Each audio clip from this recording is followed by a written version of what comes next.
Kalian saat ini berdiri di sisi yang benar dari sejarah. Teks surat Ayatullah Khamenei kepada para mahasiswa pendukung rakyat Palestina di Universitas-Universitas Amerika Serikat dipublikasikan sebagai berikut. Bismillahirrahmanirrahim.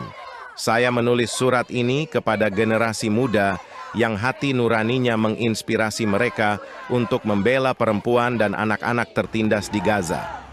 Para pemuda mahasiswa yang terkasih di Amerika Serikat. Ini adalah pesan simpati dan solidaritas kami dengan kalian. Kalian saat ini berdiri di sisi yang benar dari sejarah yang sedang berlangsung. Kalian saat ini telah menjadi bagian dari front perlawanan dan di bawah tekanan brutal dari pemerintah kalian yang secara terbuka membela rezim Zionis penjajah dan kejam. Kalian telah memulai sebuah perjuangan yang terhormat. Front perlawanan besar di tempat yang jauh telah berjuang dengan persepsi dan perasaan kalian saat ini selama bertahun-tahun. Tujuan dari perjuangan ini adalah untuk menghentikan penindasan nyata yang dilakukan oleh jaringan teroris kejam bernama Zionis terhadap bangsa Palestina bertahun-tahun yang lalu dan telah menempatkan mereka di bawah tekanan dan penyiksaan paling berat setelah menduduki negara mereka. Genosida yang dilakukan rezim apartheid Zionis saat ini merupakan kelanjutan dari perilaku sangat kejam dalam beberapa dekade terakhir. Palestina adalah tanah merdeka, independen dengan bangsa yang terdiri dari Muslim, Kristen, dan Yahudi dan memiliki sejarah yang panjang. Setelah Perang Dunia, para kapitalis jaringan Zionis dengan bantuan pemerintah Inggris secara bertahap membawa beberapa ribu teroris ke negeri ini.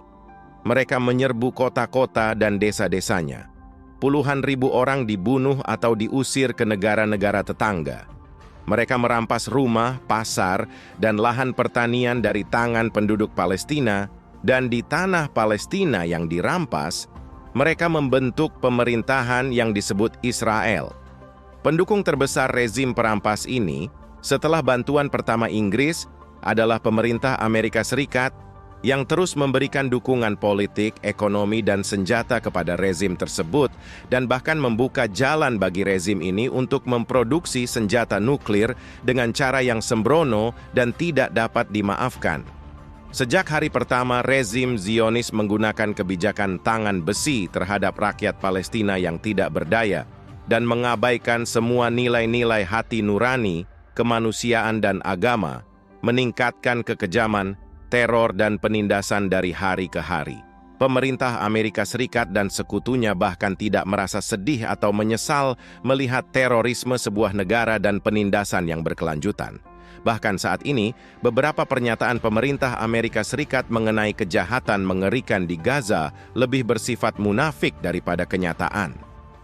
Front perlawanan bangkit dari tengah atmosfer yang gelap dan keputusasaan ini dan pembentukan pemerintahan Republik Islam di Iran memperluas dan memberdayakannya. Para pemimpin Zionisme internasional yang sebagian besar perusahaan media di Amerika Serikat dan Eropa adalah milik mereka atau berada di bawah pengaruh uang dan suap mereka, memperkenalkan perlawanan yang manusiawi dan berani ini sebagai terorisme. Apakah sebuah negara yang mempertahankan diri di negerinya sendiri melawan kejahatan penjajah Zionis adalah teroris? Dan apakah bantuan kemanusiaan kepada negara ini dan memperkuat persenjataannya dianggap sebagai bantuan terhadap terorisme? Para pemimpin dominasi global bahkan tidak menaruh belas kasihan terhadap konsep kemanusiaan. Mereka menampakkan rezim teroris dan kejam Israel seolah-olah sedang membela diri mereka sendiri dan menyebut perlawanan Palestina yang membela kebebasan, keamanan, dan hak untuk menentukan nasib sendiri sebagai teroris. Saya ingin meyakinkan kalian bahwa saat ini situasinya sedang berubah. Nasib lain menanti kawasan sensitif Asia Barat. Banyak hati nurani telah terbangun dalam skala global dan kebenaran tengah terungkap. Front perlawanan menjadi semakin kuat dan kokoh. Sejarah juga tengah berubah.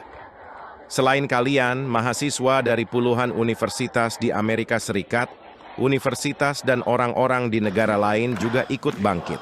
Pendampingan dan dukungan para dosen universitas kepada kalian para mahasiswa merupakan peristiwa yang penting dan efektif. Hal ini dapat sedikit melegakan mengingat betapa parahnya tindakan polisi pemerintah dan tekanan yang mereka berikan kepada kalian. Saya juga bersimpati kepada kalian, kaum muda, dan menghormati resistensi kalian. Pelajaran Al-Quran bagi kita umat Islam dan seluruh umat manusia di dunia adalah berdiri di jalan kebenaran. Fastaqim kama umirta. Maka tetaplah beristiqamah di jalan yang benar, sebagaimana engkau, wahai Muhammad, telah diperintahkan. Dan hikmah Al-Quran tentang hubungan antar manusia adalah La